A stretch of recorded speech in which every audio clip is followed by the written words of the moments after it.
Inside the Birds is back. What's going on, everybody? Jeff Mosher here, along with Adam Caplan. This is going to be part two of our very lengthy interview that we did with former Eagles president Joe Banner. In part one, we spoke with Joe a lot about analytics, the Eagles draft, and Jalen Hurts, and of course, how missing out on Russell Wilson in 2012 impacted the team's decision to take Jalen Hurts in the second round last month. And now we're going to shift focus in part two of the interview to Joe's thoughts on what direction the Eagles are headed in as a franchise, whether he thinks Miles Sanders can be that franchise halfback, and if the Eagles would actually pay him top of the market money for a running back. And also we talk about Jeffrey Lurie's influence on the franchise from top to bottom. We cover it all, and we're going to get right into it. But first, I want to stop and pause for a word from our great sponsors. Okay, we're going to stop 1 second and tell you about our friends at DraftKings. This Saturday, UFC 249 is poised to be action-packed. The fighters are eager to step into the octagon, and DraftKings Sportsbook, America's top-rated sportsbook app, is putting you in the center of the octagon with a special sign-up offer up to $1,000. Think you know who's going to win the big fight this weekend? Put your money where your mouth is and place a bet on the winner with DraftKings Sportsbook. Plus, you can parlay fights within the card and even bet on which round the fight will end and how it'll end. Hate that lull in the action between fights? Don't worry, DraftKings Sportsbook has you covered. DraftKings Sportsbook has recently launched a mobile casino in Pennsylvania with hundreds of options. Players can choose from slots, blackjack, roulette, and table games with live dealers. With DraftKings Sportsbook, you can deposit and withdraw your money at your convenience. So download the top-rated Sportsbook DraftKings Sportsbook app right now and use the code ITB when you sign up. For a limited time, all new users can get a sign-up bonus up to $1,000. That's right, DraftKings Sportsbook has a sign-up bonus up to $1,000. Don't forget, enter code ITB and get your sign-up bonus up to $1,000 only at DraftKings Sportsbook. Must be 21 or older, Pennsylvania only, in partnership with the Meadows Racetrack and Casino and Hollywood Casino at Penn National Racecourse. Bonus comprised of a first deposit bonus and a first bet match, each up to $500. Deposit bonus requires 25 times playthrough. Restrictions apply. See DraftKings.com/sportsbook for details. Gambling problem? Call 1-800-GAMBLER. And now we'll get into part two of our conversation with Joe Banner. Joe, in free agency, the Eagles invested a lot in Javon Hargrave, a massive contract, but a very talented player. They made the trade for Darius Slay, who was looking for a new deal. They tried to get him last year. What are your thoughts on bringing Hargrave in and obviously the Darius Slay trade, knowing that he wanted a new deal? Well, I love this. I mean, I really do. I mean, this is how you win championships. I mean, they're going to get Malik Jackson back, presumably, and keep him in Hargroves, which we'll see if that happens. But at the moment, that's at least a choice they control, with what's a very good defensive line, which other than quarterback is the most important thing to winning Super Bowls. And at the same time, they've improved themselves at corner, I think, significantly, which is obviously of huge value to the defensive line, which other than quarterback is the most important thing to help you win a Super Bowl. I mean, that's just great stuff. And I don't think they took risks on these players. I think they got two players we know are very good players. Now, are they going to prove to be A- versus A+ or B+? I mean, we'll see that. But something really was shocking have to happen for both those players to not be really good players and, in fact, really impactful players. So, you know, like I hear the conversation, well, the Eagles are actually better than they were last year. I mean, to me, that's just, you know, I don't know what roster people are looking at. They're absolutely better. And hopefully they're a little bit younger and therefore will stay healthier. And you put those two things together, they're likely to be playing in the postseason. They're likely to be a better team and healthier team than they were last year when they get to those playoffs. So I think those are both perfectly targeted moves with reasonable contracts, high character players at crucial positions. You don't get to do that often. How do you predict the Alshon Jeffery situation playing out? You know, I've been saying since last season that he wouldn't be back. And I just based that on the availability issue. I mean, again, we're talking about it in and out. Almost every topic that comes up, you know, there's at least a tangential connection to health. And, you know, his career just says you can't count on him being there. Now, the flip of that is it's really, really expensive to get rid of him. So is it better to keep him because when healthy, he definitely has talent, or kind of eat the cost? You know, listen, there's some questions about his character, there's some questions about how good a teammate he is. You know, for me, it would be time to move on. If we're getting younger, if we're getting faster, then, let's move on and let's just take the cap hit. Let's figure out the way to minimize it, and let's move on. So I'm sticking with the prediction, even though I would have thought it would have happened a long time ago that he won't be on the team when we really get serious about who's making the team. Joe, go ahead, Adam. I was going to say along the lines of what Adam asked before about Jason Peters is you've got a first-round pick in Andre Dillard that they traded up for, and the idea that they still might bring back Jason Peters, and you just talked about the aging and the availability, which made me think of the question, what Adam had said.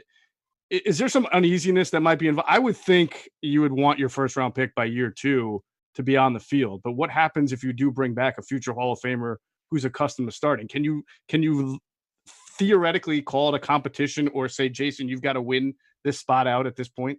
You could say that. You can say anything. That's why I said feasibly. I mean, if they do it, they'll say what they need to say because they want to build the young guy's confidence. They want to give Jason a reason to come back. But the truth is they're not making that move if they're fully confident in the young guy. Now, they may feel like, hey, listen, we're still sure we got this right over time, but he needs more time. And they could very much still believe in the pick. But they have at least some anxiety. Is he ready to step in at left tackle this season and help us win a Super Bowl? If they re-sign Jason and Jason ends up playing. I mean, we don't know that yet. They haven't done that yet. But it would reflect at least some uncertainty. It doesn't reflect that they think he's a bust. It doesn't reflect that they think he's a disaster. It just reflects at this moment in time, they're not completely sure he's the answer. And, we've talked about lines. They're not going to want to go into a season that they're hoping to win a Super Bowl and with what could be a significant weakness at a crucial position. So I won't be surprised if they make the move. And it doesn't mean that they blew the pick. We'll see that over time. It just means they're just not totally sure he's ready right now.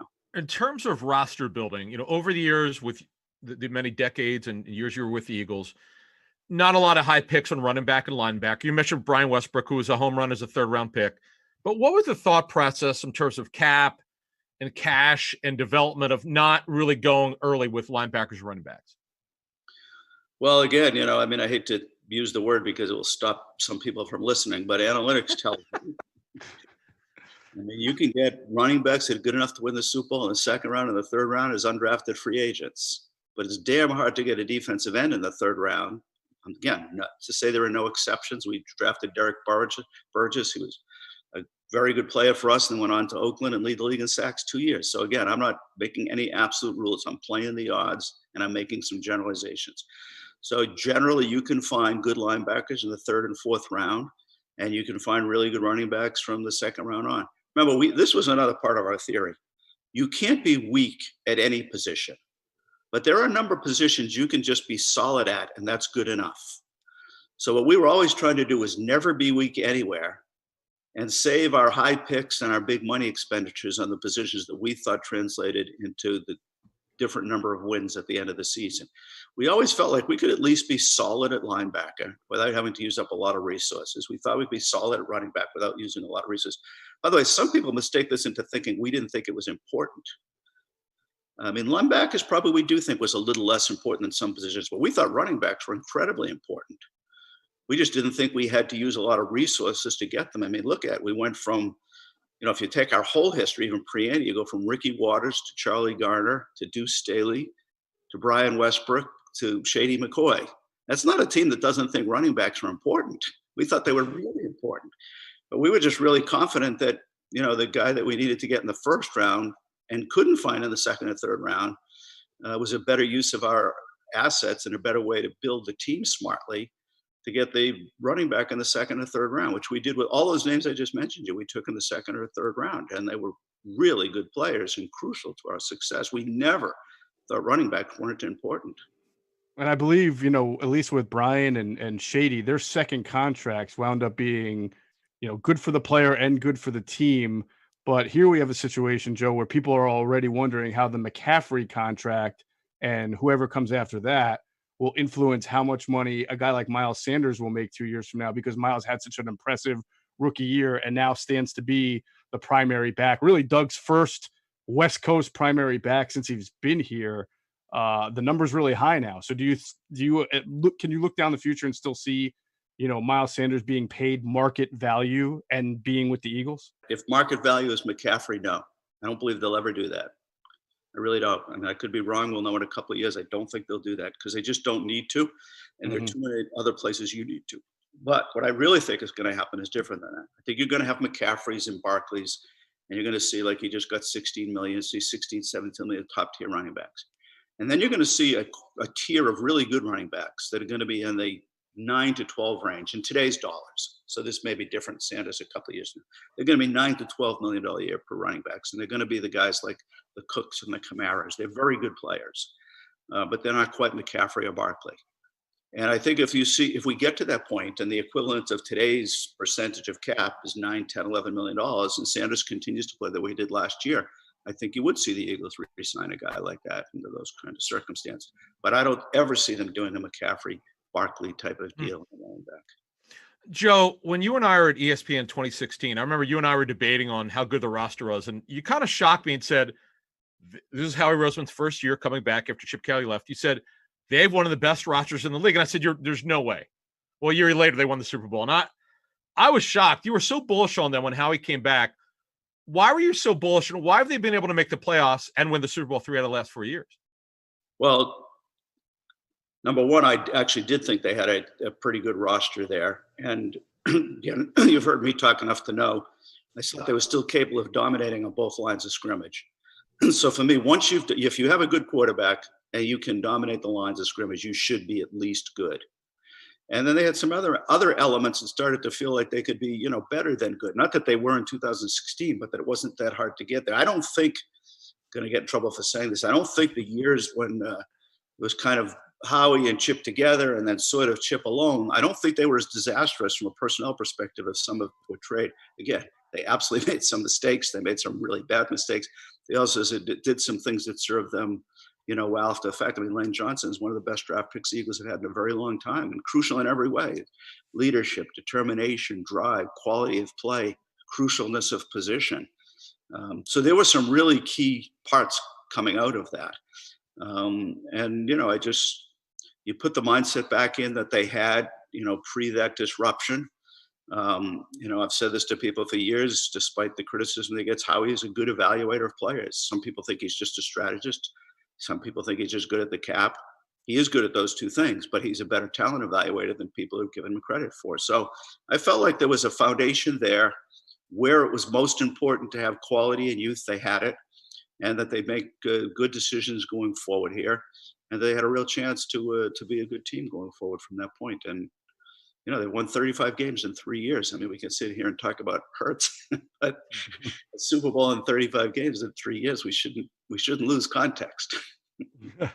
Joe, we can't let you go without at least asking you a little bit about Jeffrey Lurie, his ownership style. You've worked, I believe, for 2 different NFL owners in Philly and now and when in Cleveland. I think a lot of people wonder how much influence Jeffrey has on a player procurement standpoint. We know owners, many, sign off on all decisions that are made. But how much influence does Jeffrey himself have on who's drafted or who's signed? And has that changed at all over the years, to your knowledge at all? Well, I mean, still speaking to people there, but obviously not knowing the answer to that question as intimately as I did, when I was there. There's 3 elements to the importance of an owner in my mind. I mean, one is, and by far the most important, he decides who to hire. If he gets that wrong, nothing else matters. If he gets it right, you've at least got a shot. The second is, from a support, financially and emotionally level. Does he support his team, his organization, the people that he's hired in a way that maximizes their chance to compete with other organizations? In other words, you don't want to be running the Philadelphia Eagles if Jerry Jones is giving his personnel people twice the budget that Jeff Lurie is giving you. Those 2 fronts, Jeff is A+. He's as good as any owner in the league. In fact, I'm hard-pressed to think of even many that I'd even put in the same range. The personnel area, he's an asset. And this is how I mean that. What Jeff's best at is asking tough questions. He will watch tape and he'll have opinions on players. And I would actually say he's fairly good at that. But he doesn't enforce that. He doesn't drive that. He doesn't make the decisions. He'll occasionally express a strong point of view. But mostly what he does is he challenges the people that are making the decisions, really tough questions. Like I talked earlier about making sure we're being objective. I mean, Jeff was so passionate about making sure we weren't picking players to fill a position because it was a need. I mean, he could he couldn't have asked that question too many times in his mind. Every time we discussed players, especially in the top end of the draft or expensive free agents, is this really going to really move the needle on our one-loss record? Or are we just getting kind of an exciting, shiny object? Are we winning the offseason or winning the in-season? Are we really being objective about this? And we all had biases about positions we cared about, or emphasizing speed over size, all these kinds of things we all brought to the table. So, and when we were dealing with players that, some guys you evaluate, it's completely clear that they check every box on your intangible list. The truth is most of them check some boxes and not other boxes. So Geoff would always be really good at asking tough questions to make sure, okay, he doesn't check all the boxes, but are any of these problem areas or just not pluses? So he's engaged in the process. He knows the players well. He knows the league well. At least in the time that I was there, the number of times where he would just say, I want to just do this. And we did it because he was the owner, almost non-existent. But he was very involved in discussions. He was very involved in the debate. He was a great kind of asker of questions and challenging people. He demanded excellence, which I think is another important role. An owner kind of decides, am I okay just being competitive or okay? Or am I not happy unless we're winning Super Bowls? Geoff drives that at a very, very high, bar. So he's involved and he's knowledgeable. He's not the decision maker, although obviously he can make a decision or veto anything he wants to. We certainly never made a major move on a free agent or not re-signing a guy of our own or high draft pick that he wasn't completely informed about and comfortable with. But he was not the one standing up there and going, hey, I love this player. I think we should draft him in the second round. That was not the way he was, at least while I was there. Joe, before we get out of here, there's one thing I wanted to bring up because I learned this from working with you for 3 or 4 years. You kind of convinced me that, not that I didn't know the league is about the passing the football, but you had talked often about, and sometimes on Twitter people could see this, you should come out in every first half, with rare exception, and come out throwing the football. Where did you get that philosophy from? Well, I'm probably going to sound arrogant saying this, but I think it's obvious watching the game. I don't even think you need to be in football. I don't think. I mean, there's 2 things you can do. You can watch the game, and if you watch it closely, you're realizing most teams with the lead keep it. And so you realize after you do a little bit of research, you don't need an MIT PhD, that 85% of the games are won by the team that they had at halftime. So then you start saying, okay, how do we make sure we're ahead at halftime? Then you start realizing most points are scored on drives that are overwhelmingly passing driven, especially the yardage part of it. You may have an 80-yard drive. You may have 6 passes and 4 runs, but the odds are 75% of the yards came from the passes. So if you back into, games are actually won most of the time by who's ahead at halftime. And then you start thinking, well, how do we make sure we're ahead at halftime? The other thing that happened was just a very ironic, trite story, but it had a big impact on me. When we hired Ray Rhodes, way back, right at the beginning of our time, Ray Rhodes used to tell hilarious stories. Remember, he worked for Bill Walsh winning Super Bowls. And Bill Walsh used to track the number of plays that his pass rushers played in the first half. Because his theory was, he used to say to Ray, who was the defense coordinator, I'm going to give you the lead at halftime. Don't you dare blow it. So he wanted Ray to rest his pass rushers in the first half and have them fresh the second half, because that's when the other team is going to be coming from behind. And I started watching the game with that story in mind, having a lot of respect for Bill Walsh and having won a lot and realizing, wow, this is actually brilliant. Figure out how to get the lead and then just bring in these waves of great pass rushers in the second half when the other team came out running, thinking they were going to wear you down, but now you're bringing in this whole, which is, again, one of the reasons the Eagles still believe in having 8 or 9 great defensive linemen. So I'm in the second half. You're not going to tire out my pass rush because I got 4 more guys I'm going to just keep rotating in. So, you kind of backed into if the key to winning the game is having the lead at halftime, having a great pass rush in the second half that keeps you the lead, and the key to getting the lead is passing a lot early.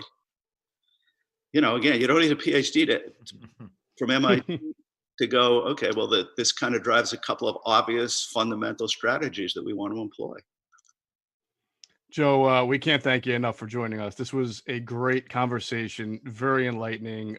Really appreciate you taking out time from your day to talk to Adam and I, especially on a weekend. Can't thank you enough. Please come back and join us again sometime down the road. Sounds good. Good being with you guys. Stay well. Appreciate it. All right. Thank you. Stay happy, stay healthy, stay well, stay everything. Okay. Take it easy. Bye. All right, that was Joe Banner, former Eagles president, former Browns president, giving us a wonderfully in-depth view of what's going on with the Eagles. And wow, we're going to have a lot to talk about. Is there anything left? No, that was an emptying of the notebook. I'm looking at 20 questions and 20 topics Jeff and I emailed each other with. I don't know that there are like 2 or 3 that we could talk about from a front office overview, maybe for the next one.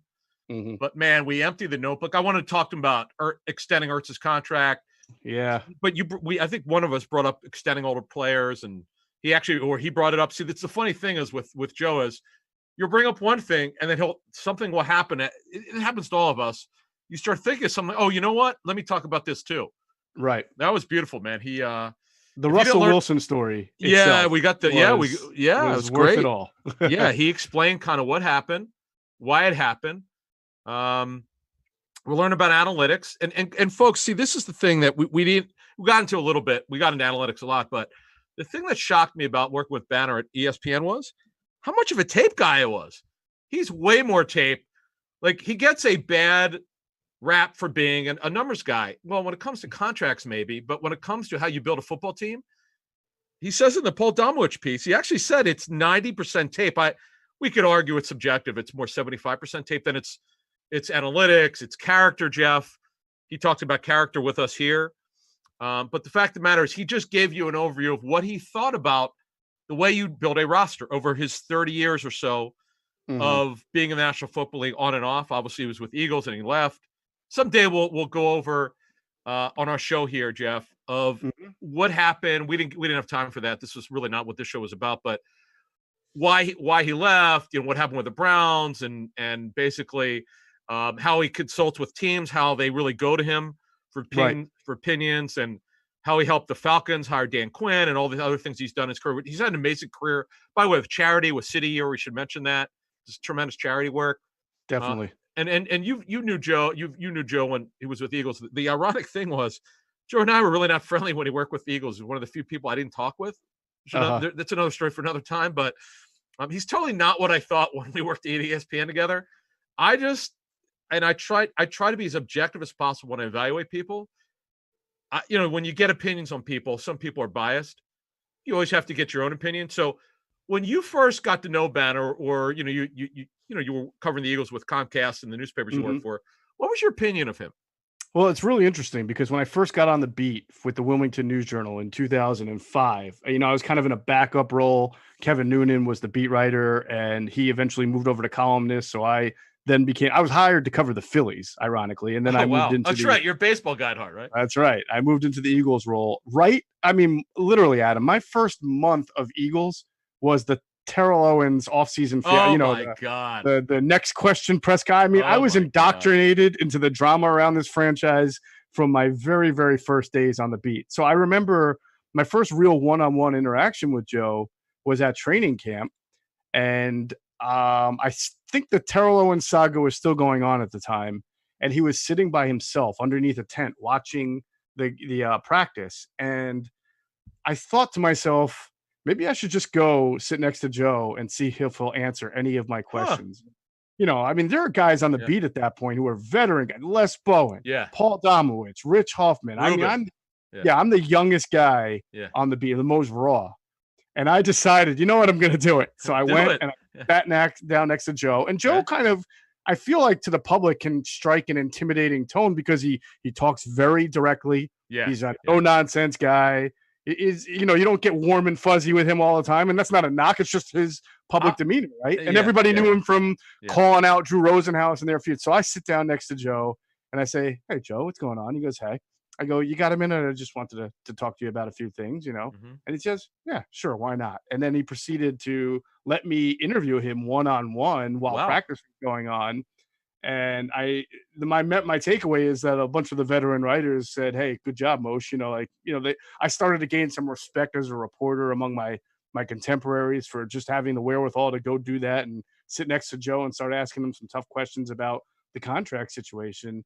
But what really struck me was that he was just really engaging and very understand. None of my hard questions that I asked were met with a glare, a stare. It was very. He usually takes them on. Yeah, I'll add a couple things I want to add before we get out of here.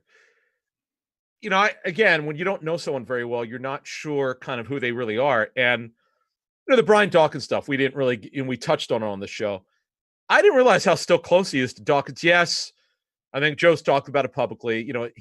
He regretted the way that it went down, the way that he left. Doc left to Denver. But, Joe was at his Hall of Fame ceremony, and he's very close to Brian. I didn't know this until he told me when we worked together how close he is with Doc. So that surprised me. Mm-hmm. And again, when you don't know somebody, you got to be careful about making assumptions. We'd be in an NFL Insiders meeting. That was our show that Joe and I were on. And he's talking about what a team should do. Like he's talking about 1 year where the Packers needed to move. It might have been Devontae Adams or Jordy Nelson to the slot. Because when I watch the Packers, they're struggling. They don't have a slot receiver. It's like, why don't they move Jordy Nelson to the slot? Either he talked to Mike McCarthy or he just I know he watched the tape. Once you know it, 2 weeks later, they moved it and that changed. And Jordy Nelson went off the rest of the season. So he's a tape guy. So again, when you try to not hold grudges or try to go in with an open mind, you actually learn a lot. And the other thing I learned was in 2016, because I didn't know him very well, there were rumors about how he left the Eagles. Here's what I could tell you. He was so bullish on the Eagles in 2016. That shocked me. And he and I remember we had a very strong argument about how I thought he was out of his mind, doesn't know what he's talking about. We went at it pretty good. Joe and I could go at it pretty good. I don't really back off, and neither does he. And we went at it. Next year they won the Super Bowl, but he never rooted against the Eagles. As a matter of fact, he was so badly wanted them to win the Super Bowl in 2017. He loves the Eagles. Whatever issues that he had when he left in 2012 or what they were, or after the 12 draft. But no, he absolutely that was totally false. The narratives were out there. No, he was bullish on the Eagles, and he barely wanted them to win. And I know how proud he was of them winning the Super Bowl. Right. I want to end the podcast on this, Adam, because I know that a lot of our listeners, I know a lot of Eagles fans in general have mixed opinions on Joe, and he's very polarizing in the city for the Brian Dawkins and not winning a Super Bowl and a lot of things. Sure. But I feel like as we look back on this podcast, and the long time we had with Joe, that he gave very objective analysis. He was fair. I mean, he admitted that the Hurts approach to picking him, he understood. The player himself, he had questions about, which is something you and I have talked about. We understand valuing a quarterback. It's just, did they value the correct quarterback? The way that he explained it, though, Geoff, I was a little bit more on board hearing him explain it, why you do it. Mm-hmm. But what we didn't mention is that when you have your franchise quarterback, I could tell you talking to the Eagles privately, they have zero doubts about Wentz. He's their guy. He's special. Mm-hmm. But Joe talked about it, the injury history. So I just wanted to throw that in. Right. Can't ignore it. So, no, I hope our listeners, our viewers, everybody who follows Inside the Birds for our content, even if they have some, sour taste feelings about Joe, can at least listen to this and appreciate the deep insight and the objective analysis that I really thought he gave on a lot of different questions that we asked him. All right. I do want to thank our friends at phlsportsnation.com. Got to go check them out. They've got great coverage of the Eagles, Phillies, Flyers, Sixers, great podcast, great content that they continue to churn out during this downtime in sports. So make sure you're checking them out at phlsportsnation.com. Big thanks to our producer, Hunter Brody. Check out his YouTube page, Sports Talk with Broads.